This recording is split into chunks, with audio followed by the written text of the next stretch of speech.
बिस्मिल्लाहिर्रहमानिर्रहीम। अस्सलाम वालेकुम। मैं आपका टीचर काशिफ रज़ा। आज हमारा केमिस्ट्री फर्स्ट ईयर का टॉपिक है कंसेप्ट ऑफ मोल। इसमें हम सीखेंगे कि मोल क्या होता है और इसके डिफरेंट टाइप्स हैं। ग्राम एटम क्या होता है, ग्राम मालिक्यूल क्या होता है, उसके बाद ग्राम आयन क्या होता है। ये सारी बातें जो है वो आज के टॉपिक में हम सीखेंगे। तो सबसे पहली बात ये है कि मोल जो है वो होता क्या है। तो उसकी अगर डेफिनेशन की बात करें तो मोल किसी भी सब्सटेंस की वो मिकदार होती है जिसके अंदर एवोगैड्रो नंबर ऑफ पार्टिकल्स हों। ठीक है, यानी कोई भी हम चीज़ लें उसके अगर हमारे पास एवोगैड्रो नंबर ऑफ पार्टिकल्स हों तो वो एक मोल के बराबर होंगे। ठीक है, क्या डेफिनेशन इसकी बनेगी कि amount of substance containing Avogadro number of particles is called mole. कि अगर कोई भी चीज़ आपके पास है उसके एवोगैड्रो नंबर ऑफ पार्टिकल्स हैं। एवोगैड्रो नंबर ऑफ पार्टिकल्स क्या होते हैं? 6.02 टू 10 की पावर 23। यानी किसी भी चीज़ के अगर इतने पार्टिकल्स ले लिए जाएं तो वो एक मोल के बराबर होंगे। ठीक हो गया। अब ये इतने पार्टिकल्स, ये स्मॉल पार्टिकल, बहुत ज़्यादा ये पार्टिकल्स हैं कि इसकी एग्जांपल आप इस तरह ले लें कि अगर इतने पार्टिकल्स को एक जगह पे रख दिया जाए और कहा जाए कि इसको काउंट करें तो पूरी दुनिया की जितनी आबादी है 8-9 अरब, वो सारी की सारी अगर इसको काउंट करना शुरू कर दे तो उसको 11 साल लगे। यानी कि पूरी दुनिया के जितने लोग हैं वो इन अगर पार्टिकल्स को गिनना शुरू कर दें तो उनको 11 साल जो है वो इन पार्टिकल्स को गिनने में लगेंगे। ये इतने ज़्यादा पार्टिकल्स होते हैं। तो किसी भी सब्सटेंस की अगर ये मिकदार आपके पास हो तो वो क्या होती है? वो एक मोल के बराबर होती है। ठीक है, the quantity of any substance containing a Avogadro number of particles is called mole. तो इसका फार्मूला क्या रहेगा? n बराबर होगा small m over capital M, यानी कि mass in gram over molar mass. इसको n से जो है वो रिप्रेजेंट करते हैं और स्मॉल m जो है ये मैस इन ग्राम है और कैपिटल M जो है वो क्या है? ये मोलर मैस जो है वो हो गया। पिछले हमारी लेक्चर्स में हमने मोलर मैस निकालना जो है वो सीखा था। अब इसकी कुछ एग्जांपल्स करते हैं कि अगर आपको कुछ सब्सटेंस दे दिया जाए और आपसे कहा जाए कि इसके नंबर ऑफ मोल्स जो हैं वो फाइंड करें तो उसको कैसे फाइंड करना है। तो देखें, मसलन हम वाटर से स्टार्ट कर लेते हैं। अगर कोई आपसे ये कहे कि आपके पास वाटर का mass given, mass of water, वो आपके पास है 180 ग्राम। तो आपसे कहा जाए कि इसके नंबर ऑफ मोल्स जो हैं वो फाइंड करें।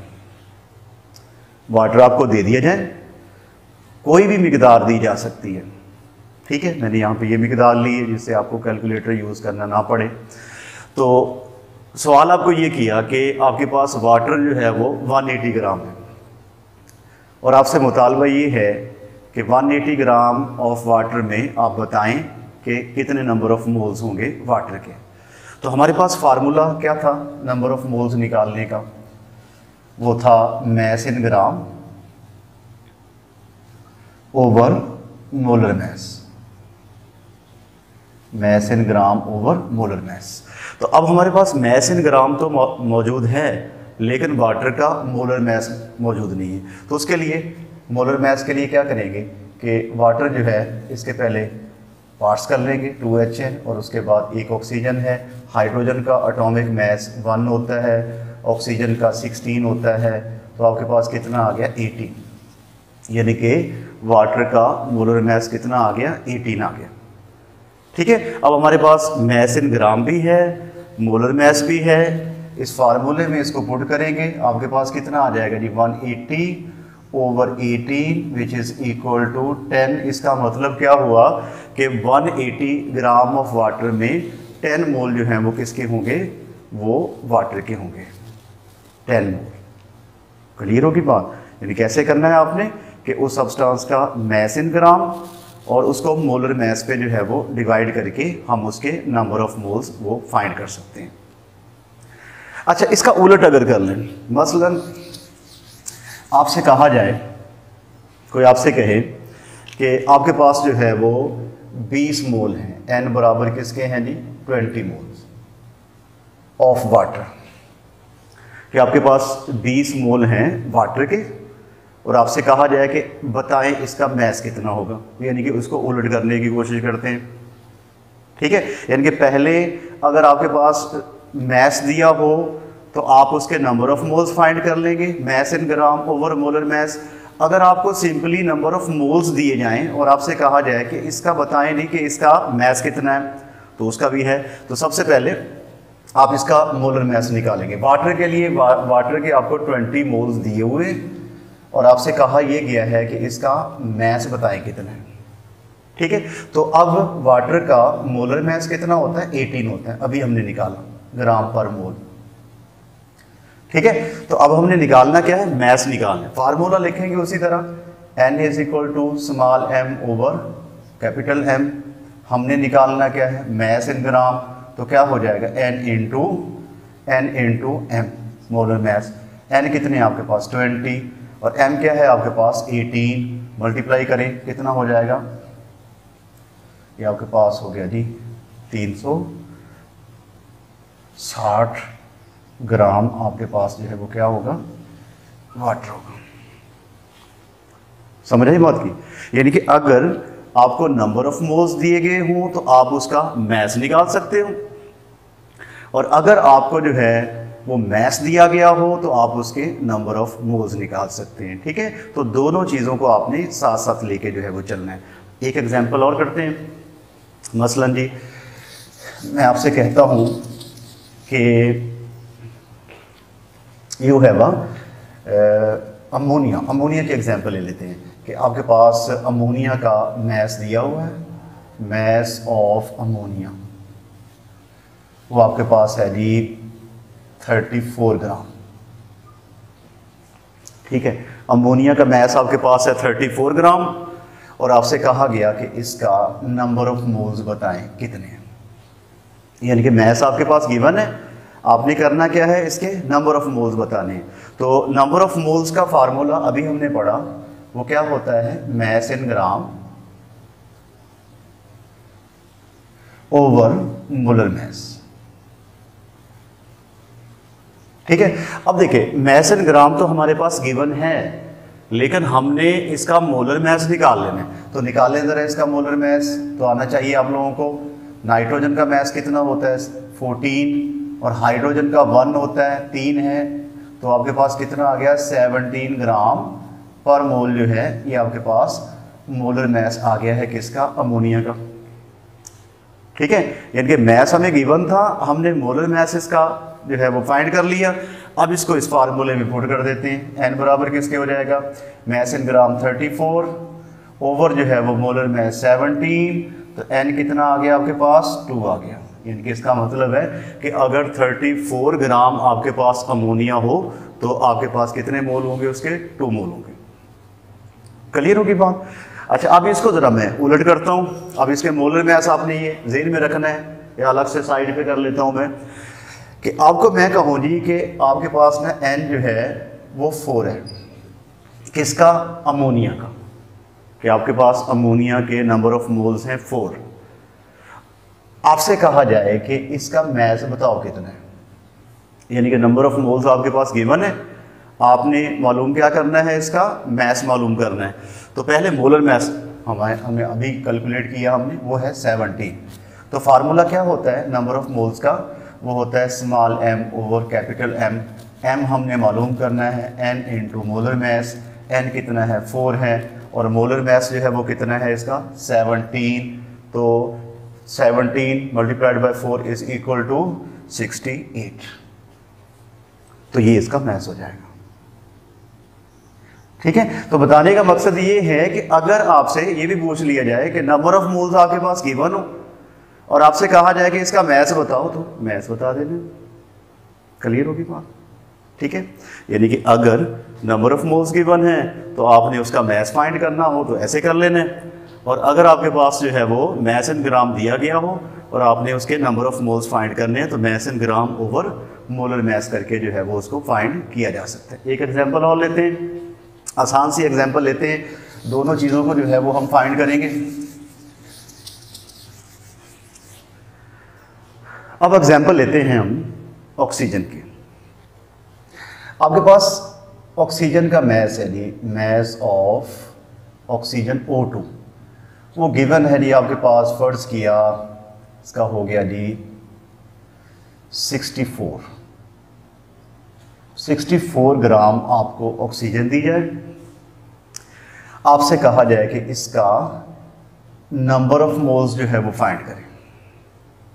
ठीक हो गया, 64 ग्राम आपके पास ऑक्सीजन है और आपसे मुतालबा क्या है कि इसका नंबर ऑफ मोल्स बताएं कि इतने वेट में इसके नंबर ऑफ मोल्स जो हैं वो क्या होंगे। तो पहले ऑक्सीजन का मोलर मैस फाइंड कर लेंगे। तो कितना होता है ऑक्सीजन का एटॉमिक मैस, कितना होता है 62 है, O2 है, तो कितना हो जाएगा 32 हो जाएगा, 32 ग्राम पर मोल। देखिए O2 है ना, तो ऑक्सीजन का होता है 16 इंटू 2 इज इक्वल टू 32। ठीक है, मोलर मैस जो है वो पिछले टॉपिक में, पिछले वीडियो में हमने जो है वो सीखा था मोलर मैस जो है वो निकालना। ठीक है, तो इसमें 2 ऑक्सीजन के एटम्स हैं, तो एक का मैस जो है वो 16 होता है, उसको 2 से मल्टीप्लाई करेंगे तो 32 जो है वो आ जाएगा। ठीक है, तो अब नंबर ऑफ मोल्स निकालने का फार्मूला क्या पढ़ा हमने, mess in gram over molar mess. ठीक है, तो मैस इन ग्राम क्या है आपके पास 64, मोलर मैस कितना हो गया 32, तो आपके पास आंसर कितना आ गया 2। इसका मतलब हुआ कि अगर 62 ग्राम आपके पास जो हैं वो ऑक्सीजन हो तो उसमें नंबर ऑफ मोल्स क्या होंगे 2 होंगे, 2 नंबर ऑफ मोल्स होंगे। ये तो हो गया एक साइड। और अगर आपसे कहा जाए कि मैस आपके पास जो है वो नंबर ऑफ मोल्स दे दी है, नंबर ऑफ मोल्स आपके पास, मैं इसको कर लेता हूं कि n जो है वो आपके पास कितना है जी 4 है, और इसका मोलर मैस कितना निकाला हमने 32 ग्राम पर मोल, और आपसे कहा जाए कि इसका मैस बताओ क्या है, यानी कि नंबर ऑफ मोल्स गिवन है, आपने निकालना क्या है इसका मैस इन ग्राम जो है वो निकालना है कि कितना वेट कितना होगा इसका। ठीक है, तो बिल्कुल उसी तरह फार्मूले को हम चेंज कर लेंगे कि n बराबर हो गया m ओवर m, और स्मॉल m जो कि मैस इन ग्राम है वो बराबर होगा n इंटू मोलर मैस। तो n कितने हैं 4 हैं आपके पास, और मोलर मैस कितना है 32 है, और ये कितना हो जाएगा 128 ग्राम जो है वो इसका मैस निकल आएगा। ठीक है, यानी कि इतना जो नंबर ऑफ मोल्स हैं 4, 128 ग्राम अगर हम जो है वो ऑक्सीजन लेंगे उसका जो है वो वेट होगा 128 ग्राम, और उसमें 4 नंबर ऑफ मोल्स जो हैं वो मौजूद होंगे। ठीक है, यानी कि अभी हमने क्या पढ़ा, हमने सिर्फ और सिर्फ किसी भी सब्सटेंस के नंबर ऑफ मोल्स फाइंड करना सीखे, और अगर नंबर ऑफ मोल्स हमारे पास गिवन हो तो उसका जो है वो हमने वो सीखा कि उसके मोल्स कैसे जो है वो बनाने हैं। ठीक है, 2 चीज़ें आपने ये जहन में रखनी है। अच्छा जी, आगे बहुत सारी चीज़ें हैं कि हमारे पास जो है अगर वॉल्यूम गिवन हो गैस का, उसके नंबर ऑफ मोल्स कैसे बनाएंगे, अगर वॉल्यूम गिवन हो तो उसका मैस कैसे बनाएंगे, मैस को वॉल्यूम में कैसे कन्वर्ट करेंगे, मैस को नंबर ऑफ मोल्स में हमने कन्वर्ट जो है वो कर लिए। ये सारी चीज़ें जो है वो आगे आहिस्ता आहिस्ता जो है वो हम हल करते जाएंगे। ठीक है, अभी आपको 2 चीज़ें मैंने सिखाई। पहला ये कि अगर आपके पास जो है मैस गिवन हो तो उसके नंबर ऑफ मोल्स कैसे बनाने, और अगर नंबर ऑफ मोल्स गिवन हो तो उसका मैस कैसे जो है वो बनाना है। ये 2 चीज़ें हमने सीखी। नेक्स्ट में हम जो है वो पढ़ेंगे वॉल्यूम को मैस में कैसे कन्वर्ट करते हैं, वॉल्यूम को नंबर ऑफ मोल्स में कैसे कन्वर्ट करते हैं। ये सारी चीज़ें जो हैं वो हम सीखेंगे आहिस्ता आहिस्ता आगे जाके। अच्छा, तो जैसे कि इन की पॉइंट्स में मैंने कुछ चीज़ें लिखी थी कि ग्राम एटम जो है, gram molecule, gram formula, and gram ion, ये क्या होते हैं, इनकी बात हम करते हैं। तो मोल की हमने बात कर ली थोड़ी सी, उसके बाद अगली हम बात करते हैं ग्राम एटम्स की, कि ग्राम एटम्स जो हैं वो क्या होते हैं। मोल्स ही होते, तो ग्राम एटम्स, कि ग्राम एटम्स क्या होते हैं। If the mass of element is expressed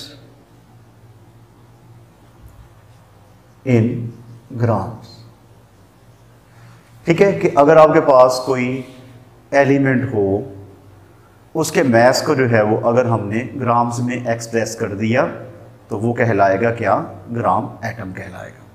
ठीक है, एलिमेंट की डेफिनेशन तो सबको पता होगी कि ऐसा सब्सटेंस जो सेम टाइप ऑफ एटम्स के कॉम्बिनेशन से बने वो एलिमेंट होता है।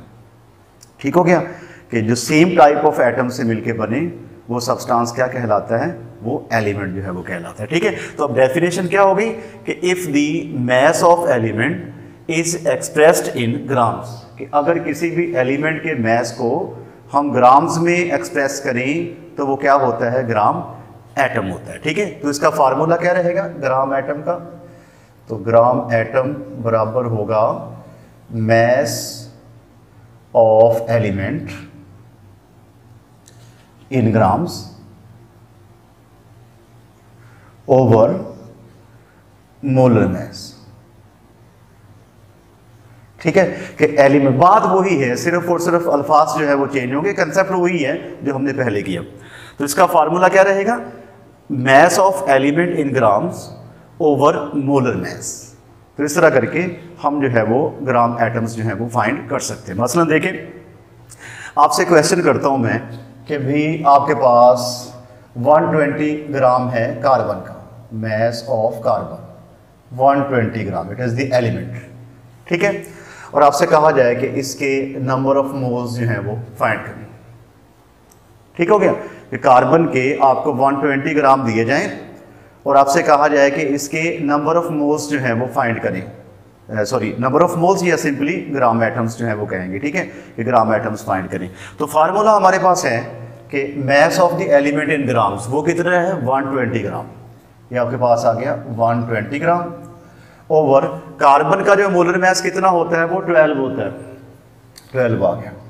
ठीक है, तो इसको हल करेंगे तो हमारे पास क्या आएगा, 10। इसका मतलब क्या हुआ कि 120 ग्राम ऑफ कार्बन एटम्स के जो ग्राम एटम्स हैं वो कितने होंगे, वो 10 होंगे, या सिंपली इनको मोल भी कहते हैं। क्लियर होगी बात वही है, कंसेप्ट वही है। कैसे निकाला हमने कि mess of the element in gram over molar mess. ठीक हो गया, तो डेफिनेशन क्या रहेगी इसकी, कि if the mass of the element is expressed in gram, it is called the gram atoms। ठीक है, एक और एग्जांपल करते हैं। दूसरा ये है कि आपको एक एटम दे दिया जाता है जी सोडियम। ठीक है, सोडियम जो है वो दी, मैं कहता हूं जी कि मैस ऑफ सोडियम आपके पास है 230 ग्राम और आपसे कहा गया कि इसके नंबर ऑफ मोल्स जो हैं वो फाइंड करें। ठीक है, सोडियम एक एलिमेंट है, इसके 230 ग्राम आपके पास मौजूद हैं और आपसे सवाल क्या है कि आप 230 ग्राम ऑफ सोडियम में बताएं कि नंबर ऑफ ग्राम एटम्स कितने हैं, क्योंकि एलिमेंट है, एलिमेंट के लिए हम वर्ड ग्राम एटम्स जो हैं वो यूज़ करते हैं, या सिंपली इसको मोल भी कहा जा सकता है। ठीक हो गया, तो 230 ग्राम है आपके पास, तो फार्मूले में पुट करेंगे हम कि मैस आपके पास है जी 230 ग्राम, मोलर मैस इसका कितना हो गया 23, तो आंसर कितना आ गया, आंसर इसका आ गया 10।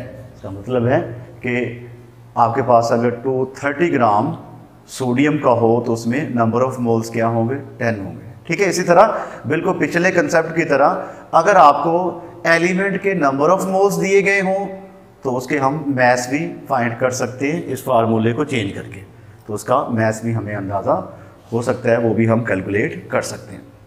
और इसके बाद दूसरा ये है कि अगर मैं आपसे सवाल ये करता हूँ कि सोडियम जो है उसके एक मोल में सोडियम के एक मोल में नंबर ऑफ इलेक्ट्रॉन्स जो हैं वो बताएं कितने। मतलब सोडियम आपके पास है जी 1 मोल, और आपसे कहा जाए कि उस 1 मोल में नंबर ऑफ इलेक्ट्रॉन्स कितने हैं, या नंबर ऑफ प्रोटॉन्स कितने हैं, या नंबर ऑफ न्यूट्रॉन्स कितने हैं, तो वो कैलकुलेशन भी इसी कंसेप्ट से जो है वो की जा सकती है। मैं एक आपको हल करके दिखाता हूं कि आपके पास सोडियम है 1 मोल, ठीक है, 1 मोल आपके पास सोडियम है, और आपसे कहा गया क्या है कि उसमें से नंबर ऑफ इलेक्ट्रॉन्स बताएं कितने।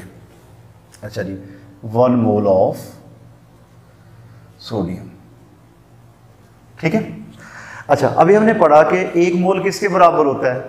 1 मोल होता है कि किसी भी सब्सटेंस की वो मिकदार जिसमें एवोगैड्रो नंबर ऑफ पार्टिकल्स हों, एवोगैड्रो नंबर ऑफ एटम्स हों, मॉलिक्यूल्स हों या आयंस हों, वो 1 मोल होता है। तो सवाल पहले समझिए, मैंने सवाल आपको ये कहा है कि 1 मोल सोडियम में आपने बताना है कि इलेक्ट्रॉन्स कितने हैं। तो सबसे पहले सोडियम का एटॉमिक नंबर देख लेते हैं, कितना होता है? 11 होता है। इसका मतलब है कि सोडियम में इलेक्ट्रॉन्स 11 होते हैं, प्रोटॉन भी कितने होते हैं? 11 होते हैं। जितने इलेक्ट्रॉन्स उतने ही प्रोटॉन्स। अच्छा, अब 1 मोल सोडियम है, इसका मतलब है कि इसमें नंबर ऑफ पार्टिकल्स क्या है? 6.02 इंटू 10 की पावर 23 इसमें सोडियम के एटम्स हैं। यानी कि 1 मोल सोडियम में 6.02 10 की पावर 23 जो है वो सोडियम के एटम्स हैं। अब एक एटम में कितने इलेक्ट्रॉन्स हैं? 11। एक एटम में जो इलेक्ट्रॉन्स की तादाद कितनी है? वो 11 है, क्योंकि इसका एटॉमिक नंबर 11 है। तो एटॉमिक नंबर जितने प्रोटॉन्स होते हैं उतने ही इलेक्ट्रॉन्स होते हैं, ठीक हो गया। तो अब इनको हम ऐसा करेंगे, जब इसके नंबर ऑफ इलेक्ट्रॉन्स फाइंड करेंगे तो कैसे करेंगे?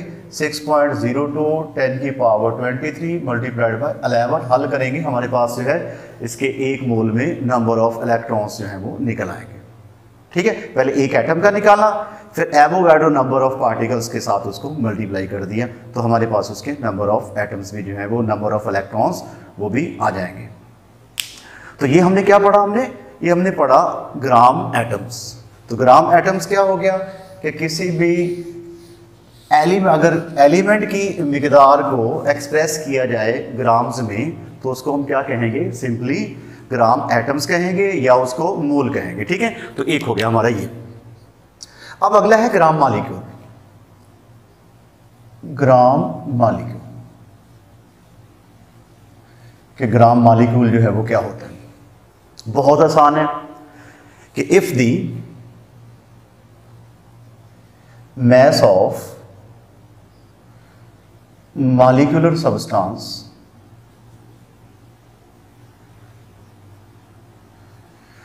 is expressed in grams। कि अगर हमारे पास मॉलिक्यूलर सब्सटेंस क्या होता है कि ऐसा सब्सटेंस जो मॉलिक्यूल्स पर मुश्तमिल हो, जैसा कि वाटर हो गया, सल्फ्यूरिक एसिड हो गया, नाइट्रिक एसिड हो गया, अमोनिया हो गया, यानी कि ऐसा सब्सटेंस जो मॉलिक्यूल्स पर मुश्तमिल हो, अगर उसके मैस को एक्सप्रेस किया जाए ग्राम्स में तो वो क्या कहलाता है? ग्राम मॉलिक्यूल कहलाता है। तो ग्राम मॉलिक्यूल का फार्मूला भी वही, सिर्फ अल्फाज चेंज होंगे। ग्राम मॉलिक्यूल वो होगा जी मैस ऑफ मॉलिक्यूलर सब्सटेंस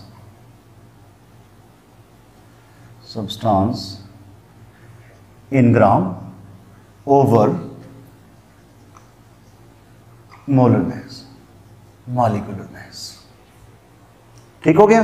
यानी कि बिल्कुल वही कंसेप्ट है, सिर्फ मॉलिक्यूल आ जाएगा तो उसका मॉलिक्यूलर मास हो जाएगा, और अगर आयनिक कंपाउंड है तो आयनिक मास हो जाएगा, ठीक हो गया। सॉरी, आयनिक कंपाउंड है तो फार्मूला यूनिट मास जो है वो हो जाएगा, अगर आयनिक कंपाउंड है तो आयनिक मास हो जाएगा। बाकी सिंपली जो है वो बिल्कुल वही सेम कंसेप्ट जो है वही चलेगा।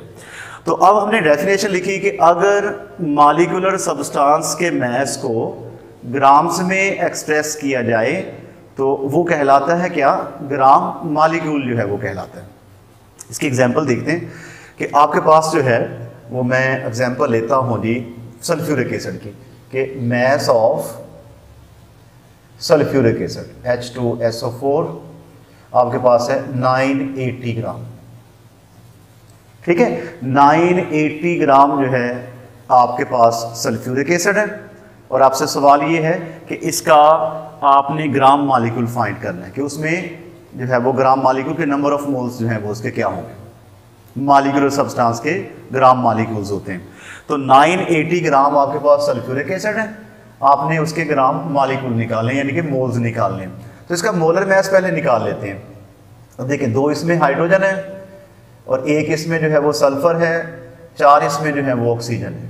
तो 2 × 1 + 32 + 4 × 16, ये मैं एटॉमिक मैस इसमें पुट कर रहा हूँ। ठीक है, तो आपके पास इसको हल करेंगे तो 980 ग्राम पर मोल जो है वो इसका मोलर मैस होगा सल्फ्यूरिक एसिड का। तो हमने क्या किया, हमने हमारे पास मैस जो है वो गिवन था, हमने इसका जो है वो मोलर मैस निकाल लिया। ठीक है, अब इस फार्मूले में पुट करेंगे कि mess of molecular substance in gram 980 gram over molar mess कितना है 98, तो कितना जवाब आ गया 10। तो 10 इसके ग्राम मॉलिक्यूल्स जो है वो निकल है। ठीक है, पिछला ही कंसेप्ट है बिल्कुल कि mass in gram over molar mess. Clear होगी बात कि यानी कि अगर आपके पास मॉलिक्यूलर सब्सटेंस है तो आपने उसका मैस कैसे, ग्राम मॉलिक्यूल कैसे निकालना है कि mess of the molecular substance in gram over molar mess. वही कंसेप्ट सारी का सारा।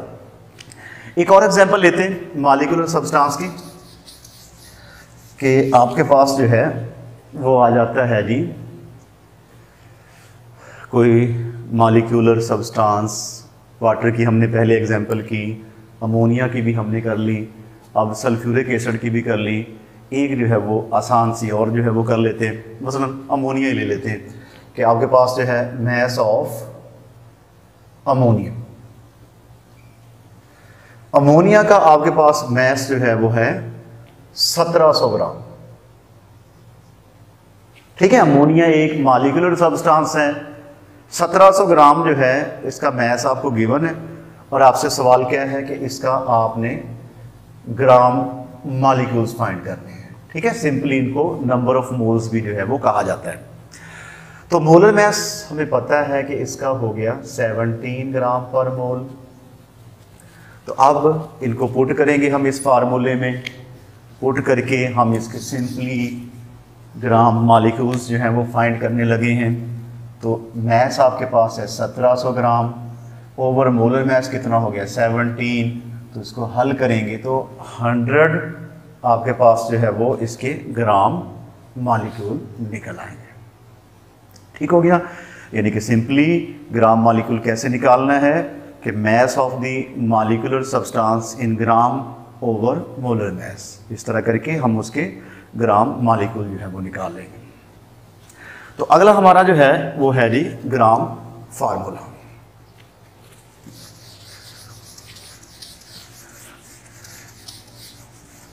ग्राम फार्मूला जो है वो क्या होता है, लो इसको कर लेते हैं भी ग्राम फार्मूला। ठीक है,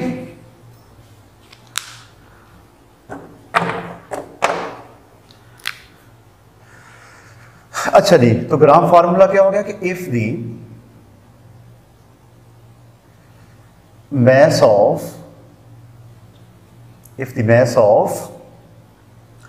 ionic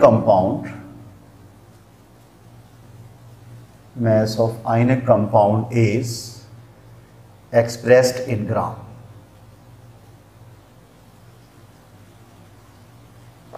ठीक है, यानी कि आपके पास एक आयनिक कंपाउंड है, अगर उस आयनिक कंपाउंड के मैस को हम एक्सप्रेस करेंगे ग्राम्स में तो वो क्या होगा, वो उसका हो जाएगा ग्राम फार्मूला। ग्राम फार्मूला, तो ग्राम फार्मूला जो है वो बराबर होता है mass of ionic compound in gram over formula mass, over क्या हो जाएगा, फार्मूला मैस जो है वो हो जाएगा। ठीक हो गया, आयनिक कंपाउंड का मैस ओवर फार्मूला मैस जो है वो आपके पास हो जाएगा। अभी मैं आपको बताता हूं कि फार्मूला मैस क्या होता है। मसला देखें नहीं, आपके पास जो सोडियम क्लोराइड है इसके अगर आप स्ट्रक्चर को देखें तो कैसे मिलके बनता है, सोडियम आयन, क्लोराइड आयन, उसके बाद ये सोडियम आयन, क्लोराइड आयन, ये आपके पास सोडियम और क्लोराइड, सोडियम आयन हो गया, क्लोराइड आयन। ठीक है, कि जो आयनिक कंपाउंड्स हैं वो कैसे बनते हैं, उसमें एक पॉजिटिव आयन होता है, एक नेगेटिव, पॉजिटिव, नेगेटिव, इस तरह 3 डायमेंशनल नेटवर्क जो है वो आयनिक कंपाउंड में होता है। ठीक है, यानी कि आयनिक कंपाउंड में एक पॉजिटिव आयन, एक नेगेटिव आयन, फिर पॉजिटिव, फिर नेगेटिव, पॉजिटिव, नीचे जो है यानी कि एक पॉजिटिव के इर्द गिर्द सारे नेगेटिव होंगे, नेगेटिव के इर्द गिर्द क्या होंगे, सारे पॉजिटिव होंगे। अच्छा, अब ये वाला जो एक यूनिट है ना, ये वाला unit, it is repeated again and again. इस एक छोटे से यूनिट को हम कहेंगे फार्मूला यूनिट। ये क्या कहलाएगा, फार्मूला यूनिट। यानी कि ये फार्मूला यूनिट क्या हो गया कि वो यूनिट है जो आयनिक कंपाउंड में बार बार रिपीट हो रहा है, उसे हम क्या कहेंगे, फार्मूला यूनिट कहेंगे। और उस फार्मूला यूनिट का जो मैस होगा उसको हम कहेंगे formula mass, formula unit mass. क्या कहेंगे, फार्मूला यूनिट मैस, कि उस एक यूनिट का मैस जो आयनिक कंपाउंड में बार बार जो है वो रिपीट हो रहा है। ठीक है, तो अब ग्राम फार्मूला की डेफिनेशन क्या पढ़ी हमने कि if the mass of ionic compound is expressed in gram, कि अगर आयनिक कंपाउंड के मैस को ग्राम में एक्सप्रेस किया जाए तो वो क्या होगा, ग्राम फार्मूला होगा। कैसे निकालते हैं, mass of the ionic compound over formula unit mass. Formula unit mass का कंसेप्ट आ गया ना, क्या हो गया कि वो जो एक यूनिट है which is repeated again and again, वो फार्मूला यूनिट कहलाएगा, और उस एक यूनिट का जो मैस होगा उसे हम कहेंगे फार्मूला यूनिट मैस जो है वो कहेंगे। ठीक हो गया। मसलन देखें, इसका फार्मूला यूनिट मैस जो है सोडियम क्लोराइड का, NaCl का जो है फार्मूला यूनिट मैस कितना होगा, सोडियम का हो गया 23 और क्लोरीन का हो गया 35.5, तो टोटल आपके पास कितना हो गया 58.5 जो है वो ग्राम पर मोल जो है वो इसका ये हो जाएगा फार्मूला यूनिट मैस। तो चलो अपने क्वेश्चन की तरफ आते हैं। आपसे कहा जाए कि भाई मैस आपको दिया जाए, मैस ऑफ NaCl वो आपके पास है जी 585 ग्राम, और आपसे कहा जाए कि इसका ग्राम फार्मूला जो है वो फाइंड करें। कैसे करेंगे फाइंड इसका भी, कि इसका पहले तो फार्मूला यूनिट मैस हमने निकाल लिया, ये वाला पुट कर देंगे इस फार्मूले में। मैस ऑफ आयनिक कंपाउंड कितना है 585, और फार्मूला यूनिट मैस कितना हो जाएगा 58.5 जो है वो हो जाएगा। ठीक है, तो तकरीबन जो है ये कितना आ जाएगा 10 आ जाएगा। ठीक हो गया। यानी कि अगर आयनिक कंपाउंड के मैस को ग्राम्स में एक्सप्रेस किया जाए तो वो क्या होता है जी, वो ग्राम फार्मूला होता है। और इसका क्या रहेगा formula, mass of ionic compound over formula unit mass. Clear होगी बात। अच्छा, अगला जो है वो हमारा लास्ट आ गया ग्राम आयन। ठीक है जी, कि ग्राम आयन जो है वो क्या होता है।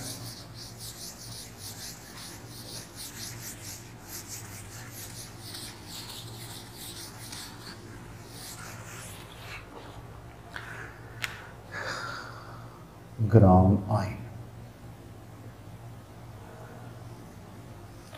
ठीक है जी।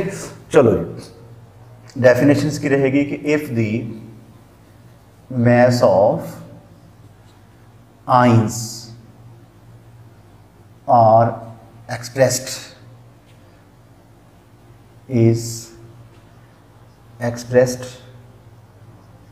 In grams,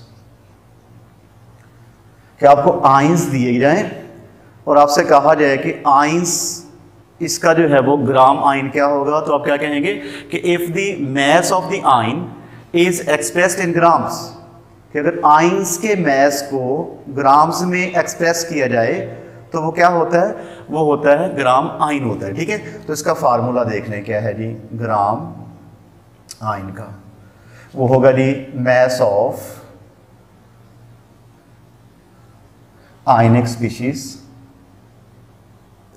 in gram over ionic mass. Ionic mass उस आइंस का जो है वो मैस जो है वो होगा। मसलन आपसे कहते हैं जी कि mass of OH negative ions, वो आपको दिया गया है जी 34 ग्राम, और आपसे कहा जाए कि इसके ग्राम आइंस फाइंड करें। ठीक है, मैस आपको दिया गया, ये एक आयनिक स्पीशी है। ठीक है, इसका जो है वो आपने ग्राम आइंस निकालने। तो कैसे निकालेंगे? हमारे पास फार्मूला है mass of the ionic species in gram over ionic mass. इसका आयनिक मैस देख लेते हैं क्या है। आयनिक मैस कैसे निकालते हैं? उस आइंस में मौजूद तमाम एटम्स के एटॉमिक मैसेज को जमा कर लेंगे। उस आयन में मौजूद तमाम एटम्स के एटॉमिक मैसेज को जमा कर लेंगे। मसलन देखें, OH है तो ऑक्सीजन है इसमें, और एक क्या है? हाइड्रोजन है, और हाइड्रोजन है। ऑक्सीजन का एटॉमिक मैस हो गया 16 और हाइड्रोजन का हो गया 1, तो टोटल आपके पास कितना हो गया? 17 ग्राम पर मोल। ये हमने इसका आयनिक मैस जो है वो निकाल लिया। ठीक है, तो मैस इन ग्राम आपके पास गिवन है, कितना है जी? 34 ग्राम। ओवर आयनिक मैस कितना निकाला हमने? 17। हल करेंगे कितना आ गया? 2 आ गया। ठीक है, कि if the mass of ions is express in gram, कि अगर आइंस के मैस को हम ग्राम्स में एक्सप्रेस करें तो वो क्या कहलाता है? वो ग्राम आइन जो है वो कहलाता है। ठीक हो गया, ये हमारा आज का टॉपिक था जिसमें हमने मोल के बारे में सीखा कि मोल क्या होता है, फिर ग्राम एटम, ग्राम मॉलिक्यूल, ग्राम फार्मूला और ग्राम आइंस के बारे में जो है वो सीखा। ठीक है, आज के टॉपिक में हमारा यही, नेक्स्ट जो है वो लेक्चर में हम नए टॉपिक के साथ जो है वो दोबारा हाजिर होंगे। उस वक्त तक के लिए अल्लाह हाफिज़।